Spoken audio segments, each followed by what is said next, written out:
Higit 13 milyong pahina ng mga declassified na dokumento ang isinapubliko kahapon ng US Central Intelligence Agency o CIA.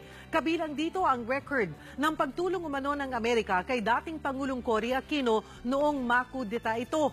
Sa naturang dokumento na maa-access na ngayon online, sinabi ni Nooy Defense Secretary Fidel Ramos na ang Amerika ang nag-alok ng tulong kay Aquino para labanan ng mga rebelding sundalo. Pero sa ikalawang talata nito, sinabi na si Aquino ang humingi ng tulong sa Amerika.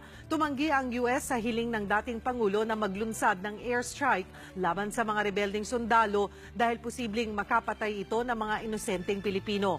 Air cover lang din daw ang ibinigay ng Amerika para sa government forces. Kaya ikinagulat ni Ramos ang pag-alok sa kanya ng military assistance ng dating US Ambassador na si Nicholas Platt. Hindi pa kinukumpirma ni Ramos ang laman ng naturang dokumento.